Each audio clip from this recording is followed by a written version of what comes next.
I'd like to thank David and his team for inviting me along. It's a great privilege to be able to come to this conference that's so well organised. I thought it was very unfair to have that vote because we were told to speak for 29 minutes. So that puts me in a position now of talking for 29 minutes when everybody only wants 10 minutes. So I could cause panic amongst the organisers and just talk for 10 minutes, but no, I'll do my talk and then see where we go. So I'll give a bit of history about LCR, but the main focus of my talk is about case studies of the two major developments we're doing, and then I'll talk a bit about our future and where we're going. So LCR was formed in 1996, so we started our journey a long time ago. We were the result of a bidding team of 7 companies that came together to bid to build the Channel Tunnel Rail Link, now High Speed 1, also to own Eurostar UK. And as part of that bid, we negotiated a package of land and property around the stations to enable the development of the rail infrastructure as construction sites, but also to lead to long-term development sites in the future. So we were responsible for initially providing the financing and funding for building the railway out of the revenue stream from Eurostar and other revenues from the development. Unfortunately, after the first 2 years, we realised that the revenue streams from Eurostar weren't going to come through, and we went back to government and asked them for another £1 billion. Quite rightly, they said, hang on a minute, we did a deal. But we entered negotiations, we restructured the funding and financing of the railway, construction of the railway, and they came to the conclusion that they would allow us to float bonds on the bond market to raise the capital to build the railway. But as part of that, the original shareholders agreed to hand back their shares in London Continental to the government. So I find myself having moved from the private sector into the public sector in 2009 when the shares were handed back, because the shares were handed back to government once the railway was built and operated. So we operated as a private company all the way from 1996 to 2009, and then we became owned by the Department of Transport, Secretary of State for Transport.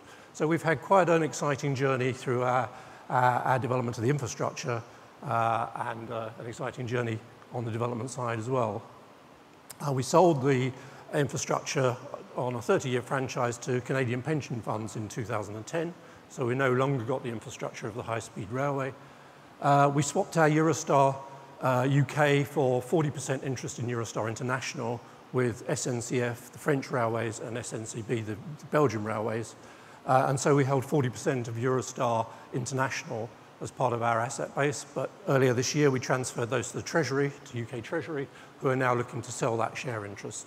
So we've raised £2.1 billion from the sale of the 30-year franchise to the Canadian pension funds, and we'll raise, I don't know, a few hundred million from the sale of Eurostar. So there's been capital raised to help pay back some of that bond money, and then in 30 years' time the government will have the money to sell, have the infrastructure back to sell again another 30-year franchise to another investor. So this is just showing you the Eurostar. I like this picture because it puts Eurostar at the centre of the French railway network of high-speed trains. As I say, I'm not going to talk about Eurostar anymore. It was about shrinking Europe, bringing London within 2 hours of Paris and 2 hours of Brussels. So it was all about connecting the UK into the international high-speed rail network in Europe.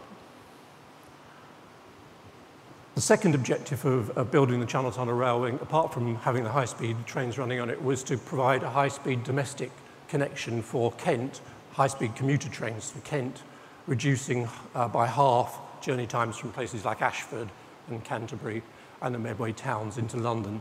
So Ashford was 70 minutes away, and now it's 35 minutes away from London. And Kent was 40 minutes away, and now it's 20 minutes away. So to achieve that, new Hitachi trains were commissioned and built, and they then form part of the South East franchise, which is the way that the government runs the trains in the UK. The train operators are bid for franchises and then take on the franchise for 9 to 7 years or so, and then the government refranchises after that. So I'm not going to talk any more about the domestic train services. Well, my talk is now about regeneration and the development sites. So In delivering high-speed trains, part of the objective was to capture the economic benefits and the value of the investment in terms of property investment. And part of that was how they selected the route originally, how they selected the stations on that route, and how they delivered regeneration around those stations, and how we secured the investment and the benefits of that investment for the long-term gain of the railway company and the government. And we had a goal of establishing a long-term strategy, getting the principles right from the start, finding long-term partners and capturing value as the places were made, as the areas changed, as the markets changed, and as the investment potential grew, and as we got the sites ready for the market, for private partners to join the party. And the selection of our partners wasn't on the basis of design. Very much as David's saying, his objective is to get the philosophy right, get the approach right, and get a partner. From our point of view, it was getting partners that were aligned with our approach, that shared our objectives, that had the attention of the chairman and chief execs of those companies, the commitment to those companies, the strength of the finance of those companies, and the experience and long-term commitment to join us in the journey in delivering those developments. So we didn't set competitions for partners to come forward with big master plans that they prepared in 3 months behind closed doors. From our point of view, the master plan process was one of stakeholder engagement and developing the master plans for our sites over the long term. And that's proved a good enduring way of getting the local support, engaging all the stakeholders and driving forward a vision jointly. So our key development objectives were to try and help raise some cash, which contributed towards paying for the railway. And in the end, it's resulted in about 10% of the funding of the railway through our development activities. The railway cost 5.6 billion UK to build in the end. It was to maximise the jobs and homes that were coming from the investment in the railway, in High Speed 1, and to ensure that the justification in the economic models was delivered through direct intervention, as well as the wider agglomeration and normal transport benefits that justify the investment in the business case originally put forward to justify government's activity and cash and investment. As I say, we were keen on getting commercial development partners for our major sites early, so we got them committed. We were getting the right partners that were appropriate for the developments that we were developing, that shared our mindset and could bring funding and experience. And we wanted to make sure that the large sites were kept together as comprehensive developments, creating places that changed the market, changed the way people saw those areas, and provided new bits of city, new quarters of city. So our two major sites on High Speed 1 were King's Cross Central and Stratford. The journey started when we were appointed in 1996 with our development agreement with government, and that included the development land, which we negotiated as part of the package. When we were in the private sector at that time, we reduced our bid for grant to reflect the property that was coming in. So we effectively bought the property at market value at the time. We also put land together, other land together from surrounding areas, negotiated with other private parties to land pool, or where other landowners were interested in selling their land, we bought their land. So it was putting the sites together, and once we'd done that, we were establishing the planning frameworks with the local authorities, the strategic one with the GLA, the Greater London Authority, for the plan for London, and then the framework plans and the urban UDPs, unitary development plans of the borough councils, to make sure that our sites, when they came forward for planning permission and for detailed master planning, fitted in with the overall planning structure and the strategies that the boroughs had in the areas. Once we'd kind of prepared the ground, got the land together, and also positioned the planning and the strategic planning, we went out and found commercial development partners. And at Stratford, we had Chelsfield and Stanhope, who formed Stratford Development Limited, who we appointed in, well, we selected them in 1998 and we signed the agreements with them in 2002, and then equally at King's Cross we selected Argent and Hermes. Hermes were BT pension funds, so that was institutional money behind them, and they had a good experience of major urban developments in the UK. So Argent we selected for their nimbleness of foot and their engagement and their creative thinking. So this isn't a short process. This is long-term commitment. This is ups and downs of the property market, ups and downs with local authorities, political change, with people coming out of the woodwork and trying to plonk football grounds on your site, trying to get convention centres put on your site. So there's a whole process of holding the land together. Part of that is commitment with other landowners and land pooling, get the land brought together, and so there are other private interests that would be disturbed if the public sector and politicians wanted to put their pet project on your land. You could say, well, we're already committed with these private sector partners. So getting development partners in fairly early to get the master plans started in the process, for them to add the commercial value and add their commercial expertise. So our strategy wasn't to sell them land, it was to pull the land together and use that land in an asset-backed vehicle. So we put the land into a joint venture. We expected our private sector partners to put cash into that, and we shared out the share interest, the unit holdings in the companies, which so enabled us to participate not only in the land value increase, in the change in the placemaking and the value of perceptions in areas changing over time, in the improved accessibility, but also in the developer's profit and the profit of the development company. And part of that is creating a vehicle that's investable, so that you can get more funds in with a company with land and equity and up and ready to go. So this outline just shows the time frame that it's taken us at King's Cross to establish our joint venture with Argent and Hermes, and we pulled in another landowner, which I'll talk a bit about. So the structure of the joint venture at King's Cross was we had the land with DHL. It was National Freight Corporation originally, then they changed through time into Deutsche Post. So the landowning part of the joint venture is LCR and Deutsche Post. We apportioned the land interests out just by way of the area of land we had. So it was all brownfield regenerational land. We measured the sites. We came to a horse deal on the proportions that each of the landowners would have. And then we agreed to go and find development partners. And we selected our Argent and Hermes, and they put 50%. They matched the value of the land that we'd created after the planning permission had been granted. And we put the land in, they put the cash in, and off we went. And we were originally going to raise capital to build the first elements, the major infrastructure, and the first few plots, speculative offices. But unfortunately, that was 2007, 2008. The 400 million, 500 million bank club that we were forming fell away, and so we had to restructure the financing into a kind of a hand-to-mouth existence.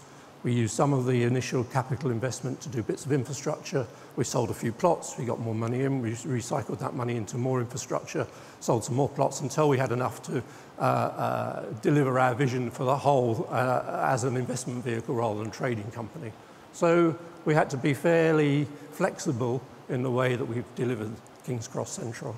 The financing and concept of the scheme changed as we went through and as we responded to market change and circumstances. Argent were appointed as a development agent, and so part of the negotiation originally was how much fee they were going to get. But the key to these joint ventures is that the members, the partners are all facing the same way, so they're putting money in or putting land in, and they're taking value out in proportion to what they put in, and it's in everybody's interest to add value rather than cost. And we keep the momentum going as shareholders in a development company with the normal shareholder responsibilities to that company. And the only area where there's a difference of interest is on the fee for the development management process, which Argent have a percentage fee which is fixed at the start anyway. And you do that, we did that through competition. That was part of the element of selecting what level of fee they had. So at King's Cross, just looking at the major investments, we were investing into the rail infrastructure. There was already superb rail infrastructure there, but we were building High Speed 1, refurbishing St Pancras Station, extending it, and that money came from our government-backed bonds and sale of concessions and the property returns. King's Cross Station, which you saw an image of, was that lattice structure in David's presentation. That was funded by Network Rail, which is now back on the government's books, but was at the time off the government's books by some devious structuring.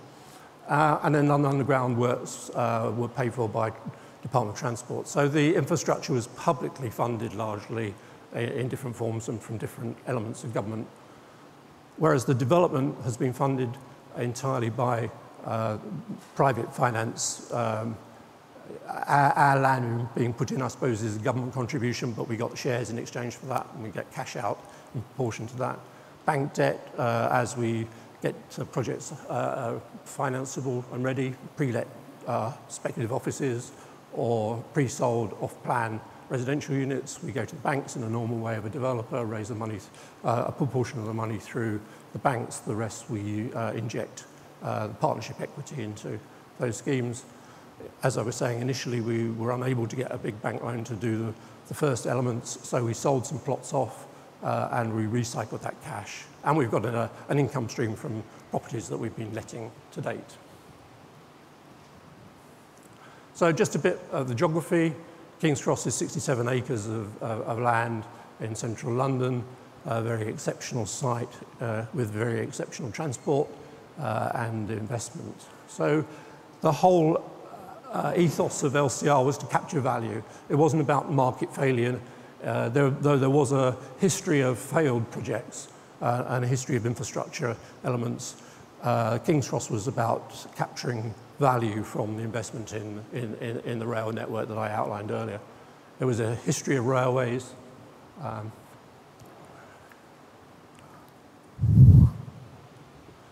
So this is St Pancras, King's Cross, and you can see the plethora of railway lines in the history. The canal going through the middle, gasworks, horse hospitals, all sorts of interesting historical uses. But these days, that isn't a constraint on brownfield sites, and it wasn't a major issue for us. It was known that there was going to be extra cost, but on sites in inner London, you expect extra cost.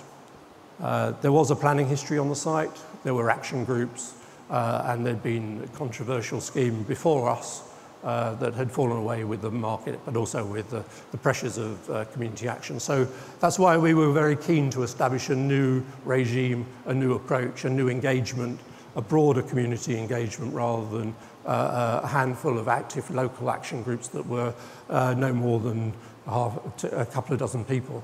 So we broadened out the partnerships, we engaged wider, and Argent were very expert in going around and meeting all the people, making them part of the process in delivering and developing the master plan and detailed plans. So this, you can't read this, but this just gives you a flavour of the policy documents. And these were just our policy documents to get our development up and running. The top ones were the public sector, from Camden, Islington, and the Greater London Authority. And the bottom line was the documents that we introduced as part of the development. So very similar to what UrbanGrowth are doing, a principles document, a factual document about what's there, a constraints document, a vision document to create the start of the process, and then a refinement into a master plan, and then into planning submissions. So this was a 2000 to 2007, 2008 process of getting the planning and the master planning fixed. So as part of that process, it was identifying development zones as part of the outline planning commission with Camden to show the scale of the development and the mix of the development. Those zones are then refined into plots and public realm, and then the master plan is fleshed out with public spaces and roads and streets and historic buildings retained, canals and all the gubbins and infrastructure that provides the setting and creates the place. So we've got 8 million square feet of new mixed-use urban quarter, making the best use of the heritage, making best use of the physical opportunities of the canal, of the kind of range of mixes of uses. So 5 million square feet of commercial, 2,000 apartments, and you can see the full range. But also, most importantly, a public realm of quality, of connection, of inspiration, and of fun. And I think that's kind of establishing King's Cross as a unique piece of London and an international example of regeneration at its best. And part of that, we were lucky. We were lucky in that there was a big listed building, similar sort of size to this, in the centre of the development. We didn't know really what to do with, and the University of the Arts at that time were just embarking on an exercise to find a place to bring together Central and St Martin's College to create Central St Martin's College of Art on one campus. And so they alighted on us and we alighted on them, and they were our first big tenant, and they brought 5,000 students to the centre and the heart of our scheme.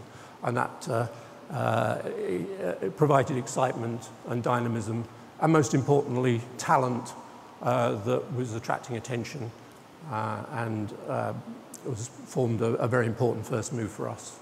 And then all the normal social infrastructure, schools, library, swimming pool. Another big part of it was training and commitment to jobs, and so we built a construction training academy. Our three contractors, the main three contractors for the site, got together with us and Camden Council, and we created this apprenticeship training centre for construction skills. As I was saying, we've created outstanding public realm, great spaces, great events. This was Wimbledon, 5,000 people watching Wimbledon. The University of the Arts, Stella McCartney was a graduate of the Fashion College, so it's a really well-respected international College of Art, and they've got their own central street where they kind of mingle. We spent the best part of 250 million on infrastructure, new boulevards, new streets and squares. So this is the site in 2007 when we got it. And this is what we're turning it into in 2020, 2022. We've built 60% of it either built or committed with tenants or residents. We put 95% of the infrastructure in. So we're well on the way to seeing the dream and living the vision. And we've got a fantastic amount of interest. We've got fantastic tenants. We've got Google taking 1 million square feet of space, and a whole range of other tech and media groups who want to come to King's Cross because of this talent base, because of London, because of the accessibility of the site. And so it's been a very ups and down journey on this one, but the rewards are great in terms of seeing a whole new quarter of London appearing in front of our eyes. And once the building work starts, that's the shortest element of the whole project, really, seeing the buildings coming out of the ground. All the planning and investment and funding and getting the things together is what's taken much of the time. So I'll quickly move on to Stratford and our involvement at Stratford City. This was 180 acres of railway land, so that's what it was like when we got there. We built the Channel Tunnel rail across it, just like that. We used the spoil from the tunnels and the box to raise the land 7 metres to create the development platform. We got together a master plan with our partners, who were Stanhope and Chelsfield on this one.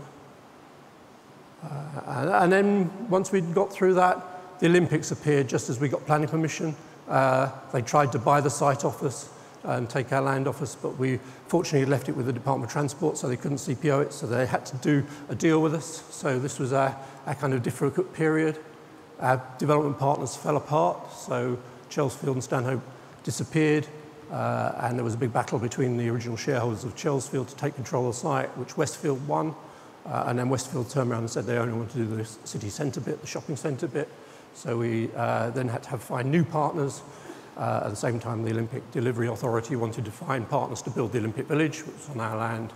So we selected Lendlease as our partners to do the commercial post-Olympics element of the scheme, and the ODA chose Lendlease to build the village and project manage that, development manager. So we were maximising the value of our scheme and the project. This was the Olympic Master Plan. And then this process of integrating our scheme with the Olympics took quite a long time to sort through, and took some period of angst in terms of dealing with all the parties concerned, because the Olympics was obviously a massive thing for the government and they didn't want us to get in the way. So we came to an agreement on how it was all split up. Westfield carried on doing Zone 1, the city centre. The Olympics built the village, the residential element of the scheme, and we were doing the commercial element with Lendlease. So the scheme as a whole was 13.5 million square feet, which we got planning for in 2005. 5,000 residential units, which was part of the Olympic Village, and 4 million square feet of commercial, which we're doing with Lendlease now under the brand of the International Quarter. Just a few slides showing that's Westfield being built in 2009, and that's the Olympic Village starting to show on the north of the railway. The railway line is kind of running through the middle of the site here. It's the Westfield Olympic Village. And this is where the stadium was being built and the aquatic centre. And then the rest of the Olympic Park wrapped around Stratford. This was 2012 during the Olympics. You see the railway coming through the middle, the Olympic Village here and Westfield down here. So this is looking south. It's the major part of the Olympic Park with a media centre, cycle, basketball and aquatics down here. And today, the Olympic Park, all the venues in the Olympic Park that were retained have got a long-term future. This is the stadium down here. It's going to be rented to West Ham. The aquatics is run by Greenwich Leisure. And then you've got the cycle velodrome and the media centres over here. This is our site with Lendlease and another site in here. And this is the Olympic Village built out, which built most of the residential properties. So the International Quarter, we're about 3 years into it with Lendlease, and it's going incredibly well. We've sold a hotel site here. We've just off-plan sold 2 residential blocks of 330 units here. We're just doing a pre-let to Transport for London for 250,000 square foot office here, and we're doing 500,000 square office for the Financial Conduct Authority here. So we've got 20% of this site kind of committed, and we've got significant interest from financial institutions for the remaining kind of plots. So this has been a really rapid development program as a result of the Olympics and our investment in the railway. So as a whole, the regeneration around High Speed 1 has created enormous investment. We've got 13.5 million square feet at Stratford, 8 million square feet at King's Cross. Overall, probably 65,000 jobs and over 7,000 homes and 7 billion investment, probably a bit more now. In 2009, we did a revisit of the economic benefits of the investment of the high-speed railway with Buchanan's and Volterra UK consultants. And they estimated conservatively that the 5.6 billion investment in the high-speed railway is generating 17.6 billion of benefits. So a big part of this isn't about the value, the cash. A big part of this is about the GDP and the economic activity and the homes and the jobs that are coming out of this rather than the straight economic benefits. It's not all a success story. There's a site in Kent called Ebbsfleet, which was already pre-agreed by government with Blue Circle Industries, who own the site. So we inherited an agreement that provided just the land for the railway through there, but the development rights were retained by Blue Circle. So it's not always the case if you build it, they don't always come. They need a little help coming. And here the help hasn't happened to date, but the government have just announced they're going to set up a development corporation to assist Blue Circle. And they've had a series of development partners that have failed on this. Currently it's with Land Securities, a big UK developer, but the infrastructure costs were underestimated and the place creation hasn't happened. So today, Ebbsfleet looks like that, just a car park with a station. So these are lessons to be learned. I mean, we're learning those lessons and taking that experience on. We were given some properties by the Department of Transport last year from British Rail Board Residuary. And now we're working with High Speed 2, which is the high-speed line from London to Birmingham and Manchester and Leeds, to create the same sorts of benefits around the stations on that. So there's Euston Station in London. There's Old Oak Common, which is very similar sort of in West London to Stratford. There's an interchange station outside Birmingham, which is very similar to Ebbsfleet, with a greenfield site with 400 acres.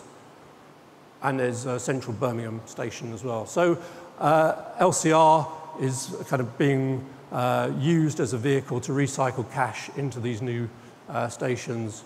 The program is a long one, phase 1, and then phase 2 takes us out to 2033. So you think you've got long periods to deal with. High-speed rail is a different perspective altogether.